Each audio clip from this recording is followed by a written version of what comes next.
ഇതേമാതിരി ഒരു ഒന്നൊന്നര വരവായിരുന്നു ശ്രീ മുരളീധരൻ്റെത്. ഇത് അതിനെ കടത്തി വെട്ടുന്ന ഒരു വരവായി മാറി എന്ന് പറയാതിരിക്കുവാൻ വേദിയിലേക്ക് മാത്രമല്ല, കുറച്ചു നേരമായിട്ട് ഞങ്ങൾ എല്ലാവരും വേദിയിലിരുന്ന് ഈ 100 മീറ്റർ 200 മീറ്റർ നീങ്ങാനല്ല ജനസഞ്ചയത്തിന്റെ ആ പാട് ഇവിടെ ഓൺലൈനായിട്ട് ഞങ്ങളെ കണ്ട് ഇവിടെ ആസ്വദിച്ചുകൊണ്ടിരിക്കുകയാണ്. വടകരയിലെ ജനങ്ങൾ ഷാഫി പറമ്പിലിനെ ഏറ്റെടുത്തിരിക്കുന്നു എന്നുള്ള കാര്യത്തിലെ യാതൊരു സംശയവും എല്ലാവർക്കും അറിയാവുന്നതുപോലെ ഷാഫി ഒരു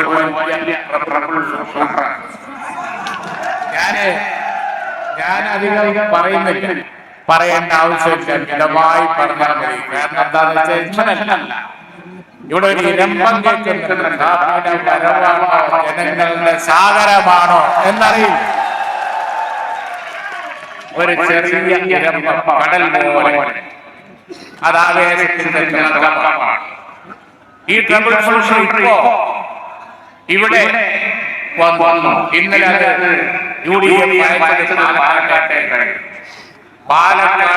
ഇപ്പോ കേന്ദ്രം ഭരിക്കുന്ന കക്ഷിയുടെ ഒരു സൂര്യൻ അസംബ്ലിയിലേക്ക് എന്ന് എല്ലാവരും ഷാഫി പോയി അതവിടെ ഘടിപ്പിക്കളഞ്ഞു.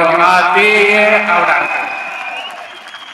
ഈ സംഖ്യാപർവ്വതത്തിന്റെ ഇപ്പുറത്തേക്ക് BJP-യെ വരാൻ അനുവദിക്കാതിരിക്കുന്നത് അവകാശപ്പെടുന്നുണ്ട്. പക്ഷേ അക്ഷരാർത്ഥത്തിൽ ശരിയല്ല. അങ്ങ് കാസർഗോഡ് ഇന്ത്യൻ ഞങ്ങളുടെ MLA ആണ് അവിടെ തടുക്കുന്നത്, ഞങ്ങളാണ് UDF ആണ് അവിടെ തടുക്കുന്നത്.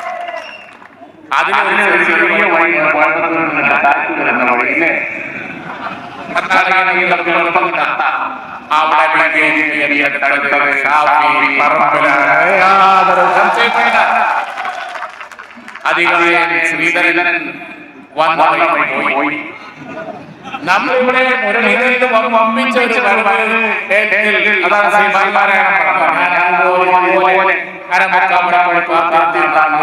സ്വീകരിച്ചത് അത് പറഞ്ഞിരുന്നു. അതുപോലെ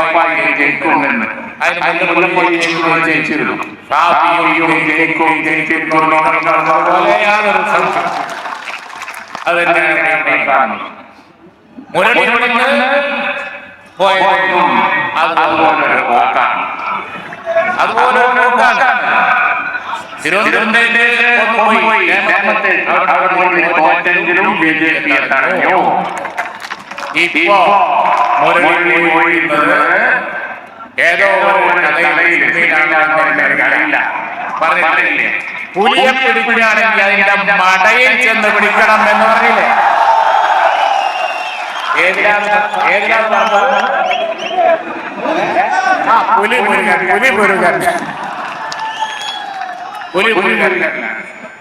ആ പുലിയെ അവതരിച്ച പുലിയെ അതിന്റെ മടയിൽ തീർക്കാൻ UDF അല്ലാതെ ആരാണ് BJP-യെ തടുക്കുന്നത്?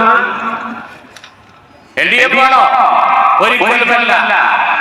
അവര് വർത്തമാനത്തിൽ തടയും, ഞങ്ങള് അതിനെ ഫിസിക്കലായിട്ട് തടയും. അതാണ് രാഹുൽ ഗാന്ധി ഇപ്പോൾ നടന്നിട്ടുണ്ട്. അദ്ദേഹത്തിന്റെ നടത്തം സത്യത്തിന് വേണ്ടിയാണ്, എല്ലാ പീഡനങ്ങളും സഹിച്ചുകൊണ്ട് ഇപ്പൊ നടക്കുന്നത്.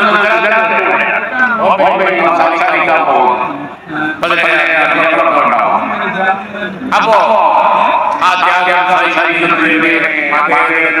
സംരക്ഷിക്കാൻ വേണ്ടിയാണ്. അപ്പൊ യഥാർത്ഥത്തിൽ ഇന്ത്യൻ നാഷണൽ കോൺഗ്രസ് ജയിക്കണം. ഇന്ത്യൻ നാഷണൽ കോൺഗ്രസിന്റെ ഉണ്ടാവണം. ഷാഫിക്ക് പാലക്കാട് ഒരു ഗുണവും ഉണ്ടായില്ല. നമ്മൾ കണ്ടല്ലോ,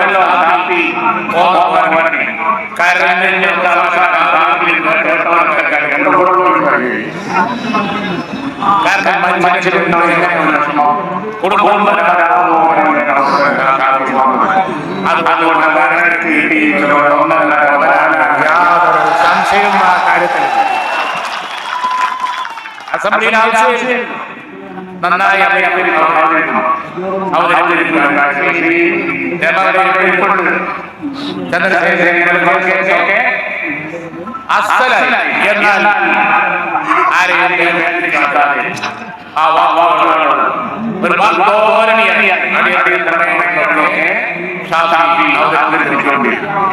അസംബ്ലി. അതുപോലെ ഓരോ കാര്യത്തിലും നിയമസഭയിൽ ഭംഗിയായി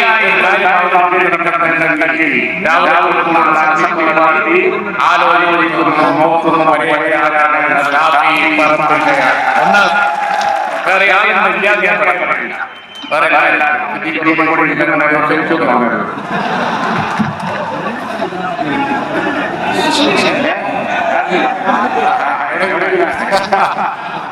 അപ്പോ കിട്ടുന്നതന്നെയാണ് വലിയ ഭാഗ്യം.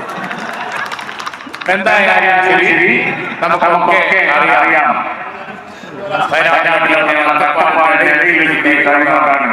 ഞാൻ അങ്ങനെ പറഞ്ഞു. കാരണം മനുഷ്യന് പൊതുവെ ജീവിതത്തിന് വലിയ നഷ്ടപ്പെടുന്ന ഒരു സ്ഥിതി ആയി നമുക്കറിയാം.